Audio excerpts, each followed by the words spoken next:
celebrating the hard work and determination of our area athletes. This is The Score on WQAD News 8.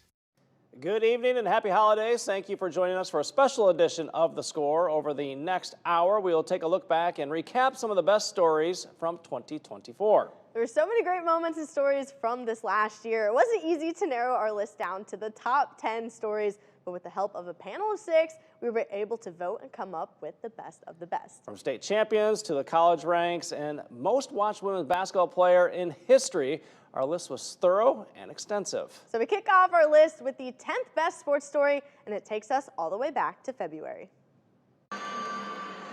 Our number 10 sports story of 2024 is the Iowa Girls Wrestling Tournament. Definitely like a mentally challenging sport. Wrestling is a sport we all know and love, full of blood, sweat, and tears. It's just taught me that I can get through anything that's challenging if I can get through this. A sport that made leaps and bounds in recent years, especially for girls. Having something separate for girls is like a big accomplishment, just because I feel like it's important to have our own space and to have our own chances to compete at a higher level. 2023 was a big year for wrestling. On the Iowa side, the IGH SAU had its first sanctioned girls tournament. The success translated to this year, 2024 being just as big. I've been here a lot of times, and getting to experience it again every year is just amazing. Like, I don't know how to describe it. It's like nerve-wracking, but it's also really exciting. Like, makes me happy. The state event continuing to offer opportunities for these girls to compete against other girls. Extreme Arena was packed with wrestling fans and made for a fun and loud atmosphere. Yeah, it was nerve-wracking because I had high expectations for myself. I'd been working all off-season and doing pretty well in my regular season, so it was exciting but a little bit nerve-wracking. Opportunities like this translated to the Illinois side. Let's go, Mom! Jenna getting an official girls wrestling team this year. It was just like a moment of like, wow, they did it. All their hard work means something, not only just to me, but to our entire school. It meant it to everybody. And of course, Illinois celebrating a state champion. Miriam and Di from Moline took home gold after getting silver the year before. I knew I was supposed to get number 1. I knew I was supposed to have that, and I lost it, and it's okay. It is what it is, but I knew I was going to come back and just work harder and just come back and just be number 1. I feel very great. I'm very happy because I believe that I deserve this. You know, I was very proud of myself for getting here and very, very much proud of myself here. And I'm happy that I represent Moline because they did so much for me that I've never had in really my entire life, and I'm very happy. They did so much for me just to get here. These ladies changing the game of wrestling and all making their mark on the sport they love. What an exciting time it was for girls wrestling. And in 2025, they've already decided to have 2 classes for the Iowa State Tournament because the sport continues to grow as more girls are joining the sport. So now we're on to the 9th best sports story of 2024, and this one is a little bittersweet for me and Jenna, as the person I worked with closely for the last 14 years decided to make a change and choose to spend more time with his family. And now we get to chat about how much we all love Matt Randazzo. Our number 9 story for 2024 is Matt Randazzo leaves WQAD. That's what I just found out. I just found out it's my last night. It all started for Matt back at St. Ambrose University. Welcome to the first edition of In the Locker Room. I'm Matt Randazzo. From SAU to WQAD, Dazzo, to everyone that knows him, worked his way up from being on the floor crew to becoming sports director back in 2010. Week score standout winner after thousands of votes at WQAD.com. As sports director, he led the charge of making WQAD's sports department the best in the Quad Cities. I used to come up with excuses after excuses for things I didn't do correctly in college. Sure. The thing that I learned the most is just to go do it. Right. Like, just get out there, go do it, mess up. Dan Birch taught me a long time ago, mess up, own it if you mess up, get better at doing it, and I don't know if I did. Plenty of laughs and good times over the 25 years at WQAD. Well, it's a half-court hook shot. That's a horrible shot. And plenty of friends made. We don't just get to cover sports. We get to become friends with, too many good people. Yeah. Through it all, Dazzo was able to live out his childhood dream. And most importantly, I want to thank my 4 boys and my wife Jennifer for allowing me to do my dream job. It's been one heck of a ride, and I can't wait for what's next. And as his time would draw to a close, those he had covered made sure to give him a proper send-off. But on behalf of all the players and coaches that you've covered for 20 years, just a heartfelt thank you. I just want to thank you from the bottom of my heart for everything that you've done. Want to say congratulations to the man, the myth, the legend, Matt Randazzo. You were awesome, and I appreciate everything you've done for us. Good luck. Now, I'm not going to lie, it has been strange not having Dazzo around, but I am excited for what the next chapter is in his career. With his departure, we are still committed to bringing you the best sports stories and coverage in the area. We're just getting started with our top sports stories of 2024. Coming up, we continue our countdown to number 1. Next, the Davenport North basketball star makes her college choice official. And a local basketball team wins a state title. Those stories are next in a special edition of The Score as we count down the top stories of 2024. The Score continues on WQAD News 8.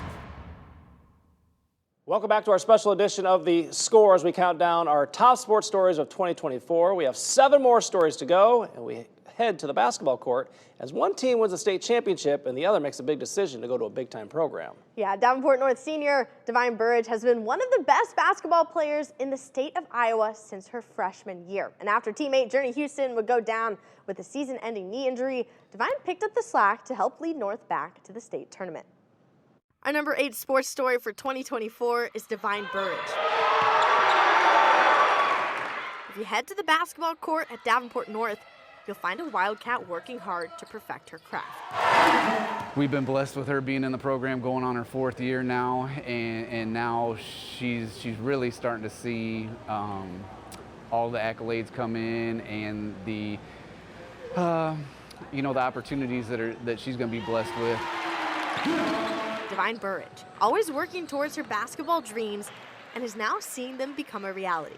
To be recognized as the best player in the state, that just doesn't come around very often. There's a lot of great players in Iowa, and I never knew I was going to, but just like the hard work I put in, and I achieved a lot this year. So just being able to bring the honor to this school because I play here, and being able to show the kids around here that you can make it far. Divine was named the Gatorade Player of the Year after her junior season and is now in the midst of her senior year. But there's even more accolades that the Stars picked up. The girls, the coaches, just the environment in general just made it feel like home. It made it feel like that's where I was supposed to be. Burridge has signed to play college basketball at LSU. I didn't really have to think for that long.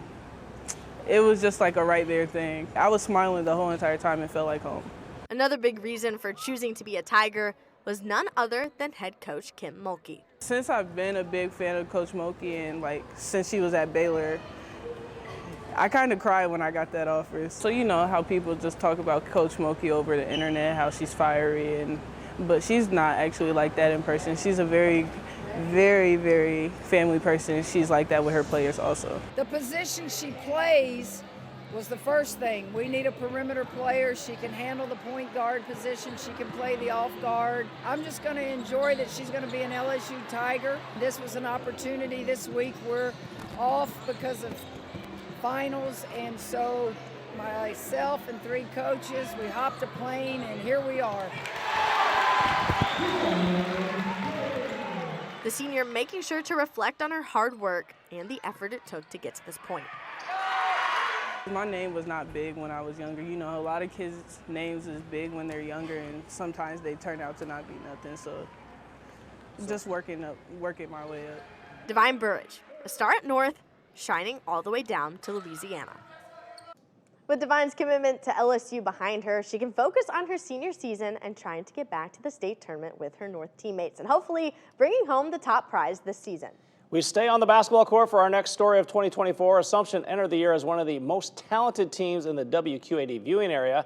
And once the Knights hit postseason play, they quickly showed they were going to be a team to be reckoned with in the Class 3A tournament. Our number 7 sports story of 2024 is the Assumption boys basketball team. The last time Assumption won a state title was in 2000. But with drive and the right group of guys, the Knights flipped the script this past season. And from the start of the season, we all knew we had a lot of firepower. We all believed in each other. We trusted in each other. We knew we had the pieces. We believed the whole season, even during the tough games, during our tough stretches when we don't even have the best records, not the shiniest, but just being resilient. Assumption boys basketball crowned 2024 Class 3A state champions. We realized that the whole way, we knew there was going to be ups and downs, Coach preached 3 seasons, start of the season, after winter break, and now post playoffs. So, just focusing through all 3 seasons was really what really keyed us in.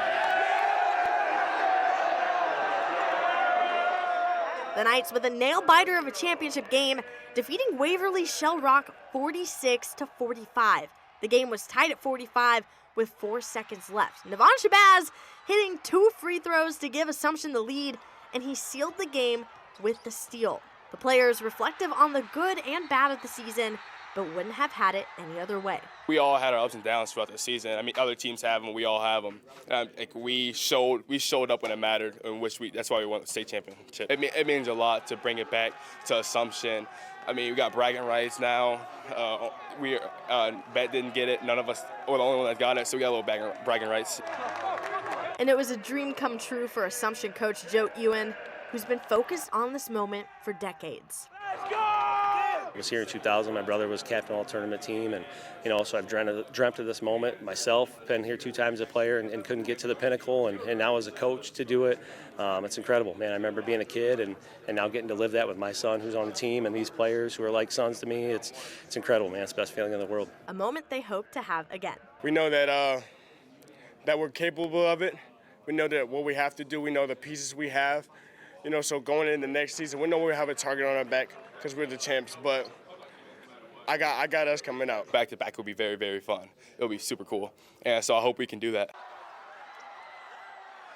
Assumption is favored to win the MAC and is again one of the top teams in the state in Class 3A. We have reached another timeout. Still ahead, we have three-peat and a top freshman, where tennis champion lands on this year's top 10 list, and how a Moline grad made a huge impact in the Big Ten. Those stories are coming up as we count down the top sports stories of 2024 on a special edition of The Score. We'll be right back. Welcome back to a special edition of The Score as we count down the biggest sports stories for 2024. And the person in our next story is in some rare territory. That's right. When Allman tennis player Nicholas Patrick entered high school, he did so with plenty of excitement and hype around him. After winning state titles his freshman and sophomore years, the Allman Junior was looking to become a 3-time state champ. Our number 6 story in our top 10 countdown is Allman tennis player Nicholas Patrick. Nicholas Patrick started his junior year with all eyes on the Allman tennis phenom. After winning 2 state titles and being named the National Player of the Year, he had his sights set on winning a 3rd straight state individual title. There's a little bit more pressure, there's always a target on my back, but I take that as a good pressure, something where I'm really excited to go in, but it's the same mentality. It's just going in and respecting everybody and thinking that everybody's a good player. Patrick took care of business in the Western Big Six meet, winning his 3rd singles title in straight sets. But he wasn't overly excited about how he played. Yeah, I think a quote that I've kind of lived by is that the best players still find a way to win. You're not going to feel your best every time you get out here, and I think that was the case today. Obviously, he played a great player. He played wonderful in Brecken. A little bit, not the most ideal conditions, but just one of those things where you have to find a way to win. And it's not always going to be pretty, but I think the best players in the world who I kind of aspire to be like are able to, win matches when they're not at their best. After cruising to a 3rd straight sectional championship, the Pioneer entered the state tournament as the top seed once again. Nicholas would face the same opponent he beat his sophomore year in the state championship, Benedict Graft from Marmion Academy. The first match was close and went into a tiebreaker. Patrick had to battle back in the tiebreaker to take the first set 7-6. In the second set, Patrick showed why he was the top seed, getting several break points and silencing the pro-Chicago crowd with his overpowering shots. Winning his 3rd straight 1A singles championship in straight sets, 7-6 and 6-1. This one was almost tough, right? Straight sets, but to fight back in the first set after losing the momentum, gaining the momentum at different times, it was almost a miracle. But just kind of kept my head down, got to work, and hopefully represent the Quad City and kind of that work ethic. So just blessed to be here. It was a battle. The score obviously doesn't always reflect. The first set they can see is tight, but it was a war. Every single point, there was no letting off, and there was some pressure, but happy to get it done. Nicholas will become just the 5th player all time to win 3 straight state championships and will look to become a 3rd ever to do it 4 times in his senior season. After high school, Nicholas will take his tennis talents to Notre Dame and serve up some more success for the Fighting Irish. Speaking of success in college, Moline grad Owen Freeman had his fair share of that up in Iowa City as he made a big impact on the Iowa basketball team. Freeman did just about everything possible during his first year with Iowa, being named co-Big Ten Freshman of the Year. It was the first time in 30 years that an Iowa freshman won that award, and it is only the start for that former Moliner. Our number 5 story of the year for 2024 is Owen Freeman. At 6'10", there is no missing Freeman when he steps on the basketball court. But what many already knew here in the Quad Cities, the rest of the Big Ten quickly found out that Freeman can play a little bit of basketball. You know, he's got a combination of size and athleticism. He can move. And so, like, sometimes the guys that can move don't have the strength. He has both. And now he's got to build to where, you know, now he can drive that ball from the high post. He can shoot from the perimeter because he's got the other stuff. He's got the intangibles. His competitive spirit's high. And that's sometimes what you don't see with bigs, right? You wonder about their motor and getting going. He's got a really good motor, and he's in a great place. If you look at the bigs and the combo forwards that Fran's had, you know, he's really utilized them and got the most out of them, you know, offensively. Just with now he's got to add a piece to his game. Owen played in all of Iowa's 34 games, starting in 25. He won the Big Ten Freshman of the Week award 9 times, which was the second most in league history. It's more than you ask for, you know, more than you dream of. So it's been nothing but blessings, and everything's just been so awesome, and the coaching staff has been so great to me, and all the players. I'm in love with the team, so I'm just having so much fun. While Freeman started stacking up the weekly awards, his mentality was just to continue to work. Just is blessings, you know. I give all glory to God, but I feel like it's something that I've kind of worked for as well, to go along with that. You know, obviously my faith is a huge part of that, but I feel like my work ethic since I've got to Moline has kind of carried me, and I'm allowed myself to like build on that and be able to compete at this level. Freeman was the first Hawkeye to win Big Ten Freshman of the Year in 30 years. He would post 5 double-doubles in his first year in the Big Ten. No, I just give all credit to God. Without him, I wouldn't be here. I wouldn't have cut down the nets. I wouldn't have the awards and accolades. So I give all credit to him, and you know, it's pretty surreal. Just it hasn't really sunk in yet, so it's still pretty surreal. In the offseason, Freeman continued to work on his game and expand his shooting range. As he enters his sophomore season, he was named the 5th best sophomore in the country by College Basketball Report. And so far this season, Owen has posted 2 double-doubles for the Hawks. They are now 8-3 on the season. We have reached another break. Coming up, we enter the top 4 sports stories in our countdown. Which sports stories will top our list this season? Still ahead, we head to the biggest professional tournament in the Quad Cities. We recap this year's John Deere Classic and the unique connection this year's winner had with previous winners. You're watching a special edition of The Score. Welcome back to a special edition of The Score as we count down our top sports stories of 2024. We've reached our top 4 stories of this past year. This past summer, professional golfers made their way to the Quad Cities for the 53rd John Deere Classic. And it was my first time covering the event. Yeah, this year's tournament saw the return of 2-time champ Jordan Spieth, and this year's winner was part of a house that hosted the last 2 winners. Please welcome Davis Thompson. 25-year-old Davis Thompson entered Sunday at Deere Run with a 2-shot lead. Focused on his first PGA Tour victory, and what a start it was. On 1, it's Thompson showing off the flat stick early. The Georgia product with the 44-foot look at birdie, and he buries it.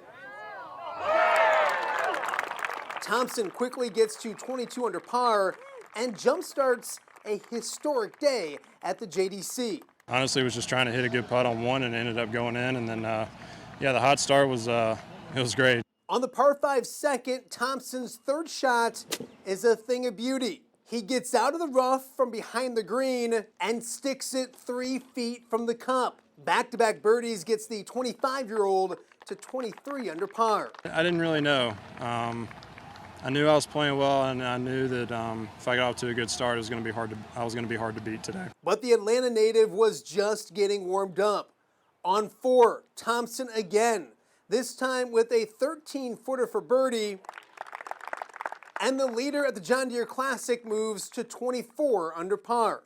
And on 5, it's more of the same and more great putting. Thompson, this time from 29 feet away, and it finds nothing but the bottom of the cup. Davis-Thompson moves to 25 under par, 6 shots clear of the field.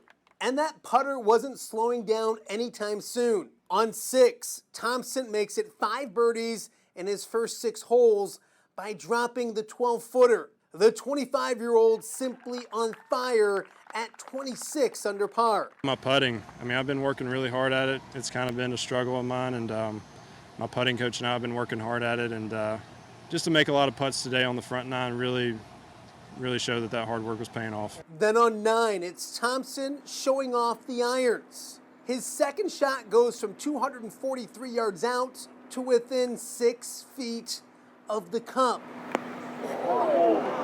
Thompson birdies 9 as well. The John Deere Classic record is 27 under. Thompson gets there with 9 holes still left to play. I didn't know what the record was. I was just trying to beat everybody at that point. And Thompson wasn't about to let up. On the par 5 10th, his third shot goes from 93 yards out to within 8 feet of the hole.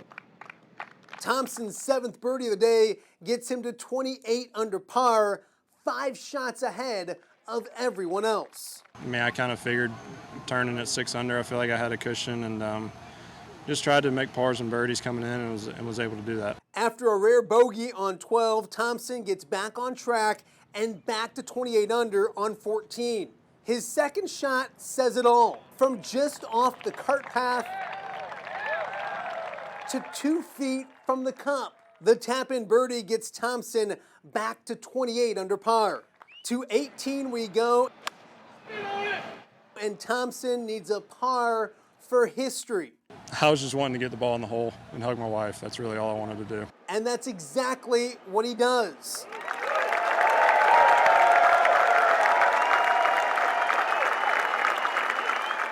The easy 2-putt wraps up a round 4 64.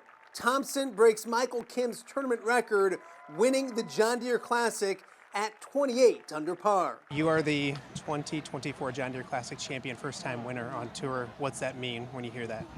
I mean, it just means a lot of hard work paid off. It's my dream to play out here on the PGA Tour, and to get a win in my second year, it feels great. I'm just so happy. A special moment followed by that special embrace. It means everything. We've had just a kind of an up and down year this past year. Just a lot of things off the golf course happened, but yeah, to just see her and just all the emotion came out. I think it took me a second to truly understand what this moment means for him. Like, I know it's his first win. It's great. It's what he's been working towards. But I think when he I'm going to start crying. I think when he kind of like put his head into my shoulder, it just really became real to me that this is what he's been working towards, and it was just really exciting. Thompson continues a lot of traditions here at the John Deere Classic. He becomes the 24th first-time winner in the Quad Cities. But even more amazing, he's the 3rd straight winner to come out of a house shared by about a half dozen pros in Geneseo. I don't know what's going on in this house in Geneseo, but there's certainly some magic. We know magic happens here. There's magic happening at that house, and word on the street is that he slept in the bed that Sepp slept in last year. So 3 straight winners have come out of that house. Maybe the Airbnb price needs to go up. I guess Sepp and I will be fighting for that room next year. But yeah, it's pretty crazy. But yeah, all those guys that stay in the house are great. They're all supportive, and they were all just we're all just hanging out, having a good time, and just watching TV. And yeah, it's kind of eerie how it's been 3 years in a row. More importantly, Davis-Thompson now carries the John Deere Classic flag into the future, an honor that the 25-year-old will gladly take. Yeah, it's a special community. I feel like it's very laid back. I feel like I'm a pretty laid back guy, and yeah, I'm just honored to be a John Deere Classic champion. We somehow have to find a way to get into that I house. So the 54th edition of the John Deere Classic will be teeing it up July 2nd through the 6th at TPC Deere Run, and WQAD will once again bring you all the in-depth coverage from the opening tee shot to the final putt and everything in between. And then there were 3. Which local sports stories will round out our countdown? We have one team making a run at a national title, a basketball player having a record-setting year, as well as a high school team that dominated just about every sport that they participated in this past year. Our number 3 story is up next on this special edition of The Score as we count down the top sports stories from 2024. Welcome back to this special edition of The Score as we count down our top sports stories of 2024. This past year was a great year for the Pleasant Valley Spartans girls sports teams. Pleasant Valley made it to the state tournament in 8 different sports. Jenna, not only did they make it in 8 of them, they won 6 state tournaments that they participated in. That is why it was the year of the Lady Spartans. Our number 3 sports story of 2024 is the year of the Pleasant Valley Spartans. Let's rewind back to spring. Pleasant Valley hitting the Blue Oval in Des Moines for the state track meet as a team on a mission. The Lady Spartans started picking up points on day 1 of the state meet. Ani Wiedemeyer, Ariel Johnson, Kaylee Moen, and Grace Bolin would set a state record in the 4x8, becoming the first team ever to break 9 minutes. All the pieces fell into place with this quartet, and we just knew we could do something great. And so each leg, we didn't need to do anything insane even. We just needed to do what we came here to do, deliver on each leg, and we did that. PV would double their pleasure in the discus as Gabrielle Reagans and Reese Goodlett going 2-3, picking up 14 more team points. It felt amazing. I loved that I could go out, throw a good one right off the bat, so that I felt kind of safe throughout, so I could just make sure to go and grind it out, I guess. Day 2 would also be good for the Lady Spartans, a second-place finish in the sprint medley relay. Senior Jessie Clemens would add a second-place finish in the 400 hurdles. Going into the race that I needed to do my best and perform as well as it could. That's what I went out there and did. Fortunately, another girl got me by a head nod, but that happened, I PR'd. I felt the best I have been all year. I thought I ran really, really well. And on the final day of the state track meet would be another great day for PV, scoring third-place points in the 800 sprint med. Points would also add up in the 800 as Ani Wiedemeyer and Grace Bolin finished 2nd and 3rd. Not being alone in this race feels so good, just having Grace with me right there in warm-ups and right by my side walking down the line. And it's just so motivating and so comforting. And the Lady Spartans finished the state meet with another state record in the 4x4.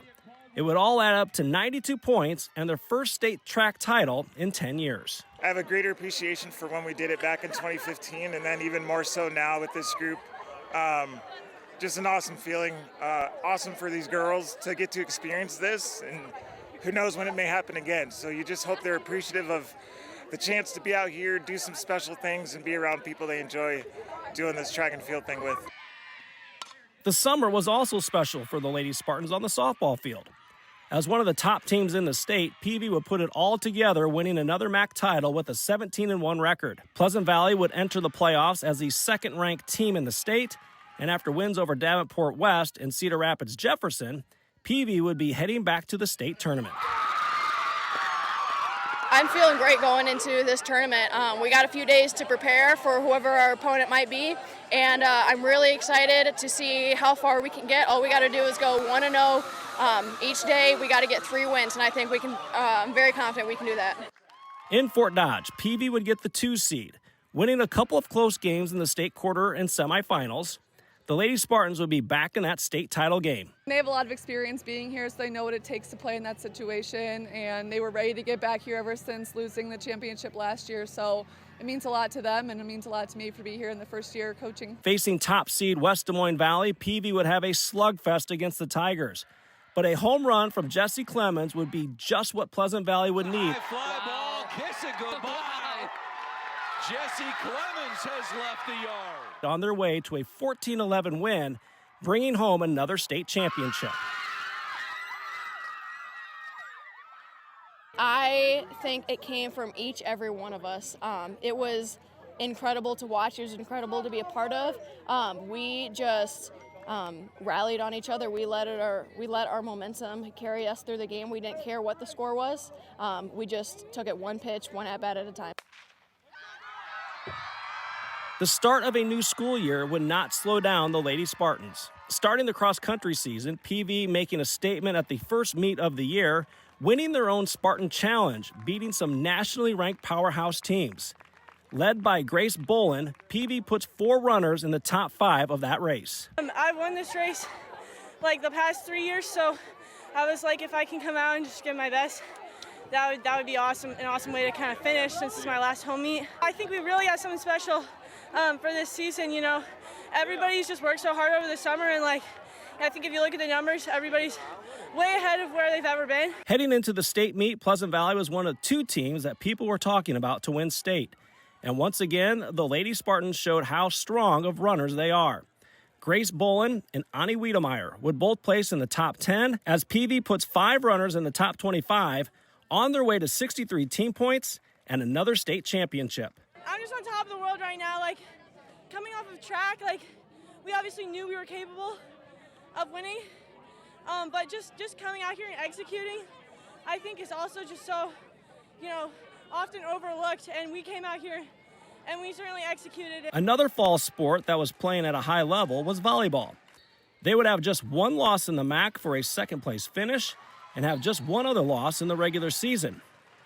PV would head into the postseason on a 23-game win streak, sweeping their way to a regional title as they go back to the state tournament. Like, as the season goes on, we haven't hit our peak yet, so it's an awesome time to keep getting better every game that we play. At the state tournament, the Lady Spartans would have the top seed and show why that's where they belonged, sweeping the first 2 rounds to advance to the state championship match. In the state title game, they would need 4 sets. But behind the strength of their hitters, Isabel Kramer and Gabrielle Reagans, the Lady Spartans will go on to win their 2nd state title in the last 4 years. It's so awesome. We've worked so hard. These were my best friends. I'm so happy I could pull it out with them for this last year for my seniors, and it's just an amazing feeling. Pleasant Valley would also add a golf title to their resume to make it 5 state titles in a 6-month span. What a special year it was for Pleasant Valley. And then there were 2. Our top 2 stories both have black and gold feel to them. Would the Iowa women be able to take the top spot in our poll after a 2nd straight national runner-up finish? Or would the star of the Hawkeyes and the most popular player on the planet, Caitlin Clark, rise to the top once again?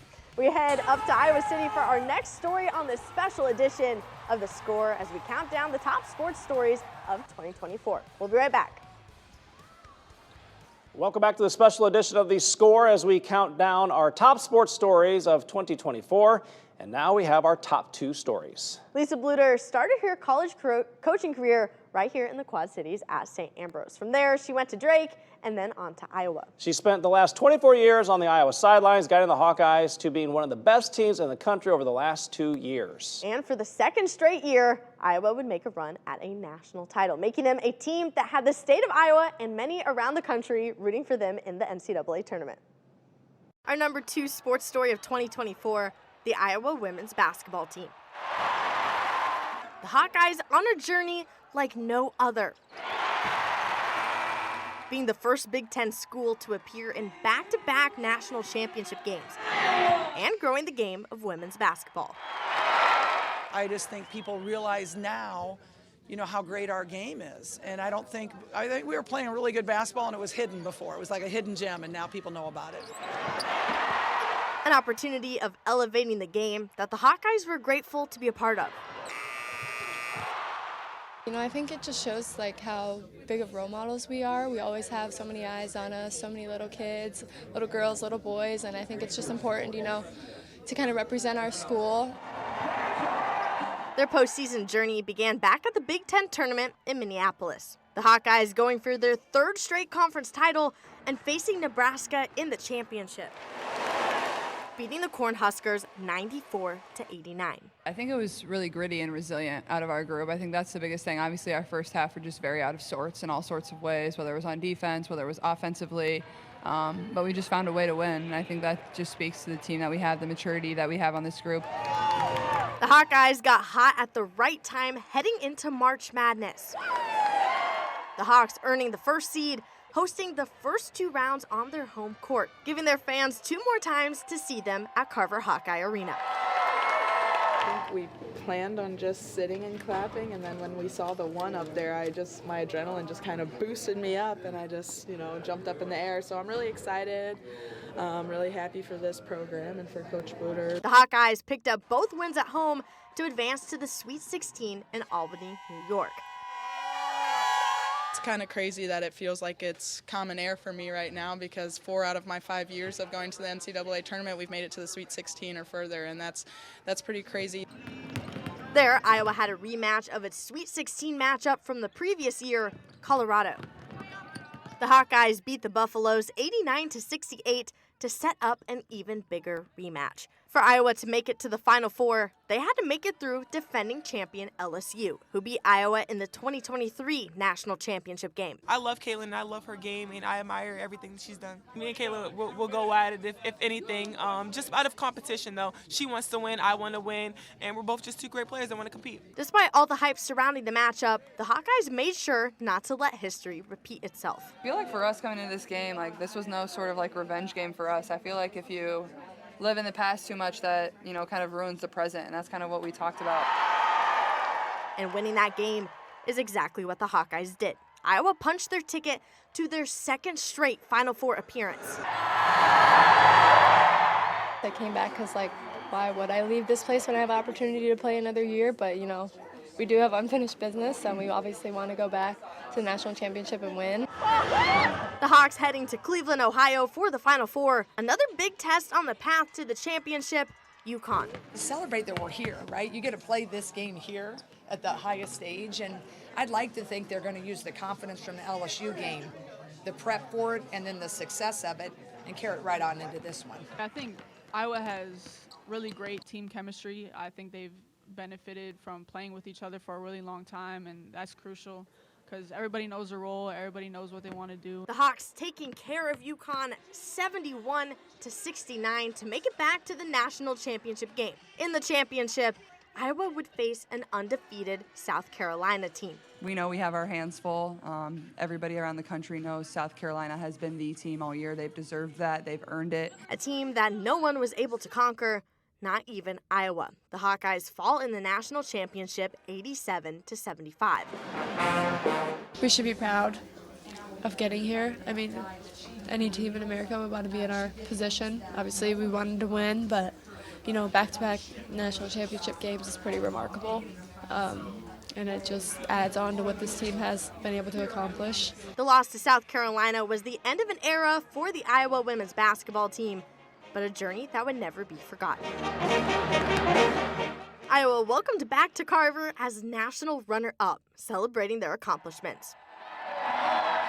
I look up in the rafters and I see that Final Four banner from last year, and I'm going to look forward to seeing number 22 hang up there as well. But I'm also looking forward to seeing another Final Four banner up there that says Cleveland on it. Head coach Lisa Bluter retired after the March Madness run, her retirement catching everyone off guard. I'm very shocked. I mean, I'm happy for her. I think, you know, obviously she deserves the best. Longtime assistant coach Jan Jensen has taken the reins. I don't necessarily feel like, you know, what I do is going to change. I think that the name of the game for this level is, you know, you can't win the race if you don't have the horses. So it's a lot about recruiting and, you know, making sure that our game plan that we've always had remains seamless as well. The Hawkeyes in good hands in the 2024-2025 season so far. Go Hawks!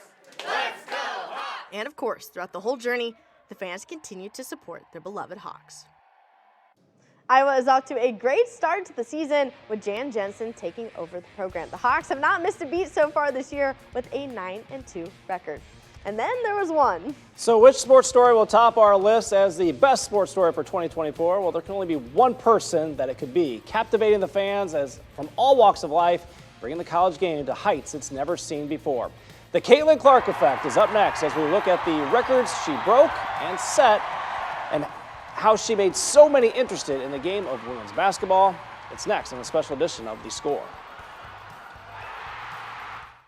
Welcome back to this special edition of The Score as we count down the top sports stories of 2024, and we finally reached the top. A #1 story, no doubt, changed the way people looked at and watched the game of women's basketball. Caitlin Clark entered her final year at Iowa with plenty to prove on and off the court. Clark would have records within reach, the pressure of the world on her shoulders, and through it all, she handled it with grace and poise, all while showing why she was one of the greatest players to ever play the game. Our #1 sports story for 2024 is Caitlin Clark. Clark entered her senior season at the University of Iowa with some lofty team goals, as she would look to lead Iowa back to a national championship game for a second straight year. A lot of everything that's gone on the past couple weeks and even the past couple months, I feel like I'm so focused on helping this team win and be so great that it's like hard for me to wrap my head around everything that's going on. The mania around Clark would grow with each game as she inched closer to many records. Clark would set plenty of records along the way, setting new marks in the Big Ten for assists, scoring, three-pointers made, and Player of the Week honors, as Iowa would be one of the top teams in the country. At the beginning of the year, it was like, maybe this is possible, but as we've kind of approached it, it was more so like when it's going to happen instead of if. Heading into a game with Michigan back in February, Clark would need just 8 points to become the all-time leading scorer in NCAA women's history. In front of a packed crowd, Clark didn't waste any time. Hitting this deep three in transition, she set a new record, passing Kelsey Plum's record of 3,527 points. I still wake up and I'm so thankful every single day because, like, I don't know, like I'm playing in front of 15,000 people. I get to do it with my best friends. I get to play the game that I absolutely love more than anything. She would then go on to score 49 points in that game, setting a new record for points scored in a single game. The crowd was amazing. I mean, the crowd, the energy, the appreciation by our crowd, and there's nothing like Iowa Hawkeye fans. Just a few weeks later, on the last game of the regular season, Clark had her sights set on becoming the all-time leading scorer in NCAA history. With this free throw in the first quarter, Clark passed Pete Maravich with her 3,668 point. I think I'm just trying to soak in the moment. A record is a record. And before the postseason would begin, Clark would announce she would enter the WNBA draft. I know a lot of Iowa fans may be a little bit sad, but for the most part, it seems like everybody is just very appreciative of what we've been able to do over my 4 years, and that means the world to me. And hopefully, we can go out the right way and really just keep winning basketball games. As they entered the Big Ten tournament, Clark would lead the Hawks to their 3rd straight title, earning her 3rd straight MVP honor. But we just found a way to win, and I think that just speaks to the team that we have, the maturity that we have on this group. We were down 6 or 7. I don't remember exactly what it was with 2 minutes to play, and we just never gave up. Clark and her Hawkeye teammates would give the crowd 2 more wins at home in the NCAA tournament. The Caitlin Clark effect would travel well through the NCAA tournament, fans flocking to see her and her teammates in the Final Four. As Clark and the Hawks made it to Cleveland, she would earn some more hardware. The 2024 Jersey Mike's Naismith Trophy for the most outstanding women's college basketball player. Caitlin Clark. Caitlin winning the Naismith Trophy for the 2nd straight year as college basketball's best player. I think it's really special. I think it's something I probably won't really wrap my head around until my career is all done and I move on from the college game, but it's super special. A lot of those players were people I grew up idolizing and wanting to be like, and now to be able to be on a list with a lot of them is super special. After playing her last college game in the national championship, Clark received another honor back at Carver Hawkeye Arena, as she would find out her number 22 would be retired. You will be the last to wear number 22, and you will become the 3rd Hawkeye women's basketball player in history to have her number retired.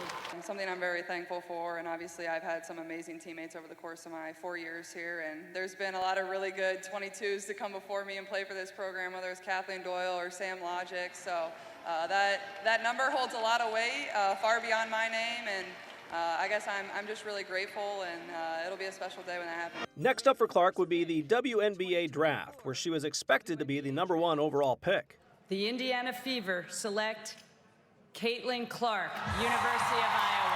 I think the biggest thing is, I'm just very lucky to be in this moment, and all these opportunities and these things, they're once in a lifetime. And when things might get, tiring or, you have to do stuff, I think the biggest thing is to look at it as just like an opportunity. This isn't something everybody gets to do. It's once in a lifetime. In her rookie season in the W, she would break a number of records.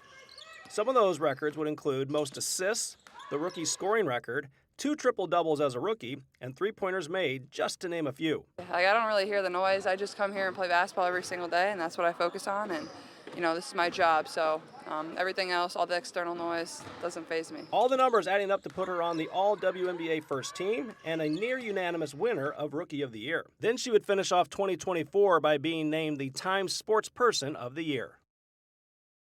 from everyone in the WQED Sports Department, we would like to wish you happy holidays as we look forward to bringing you the best coverage in 2025. Thanks for watching.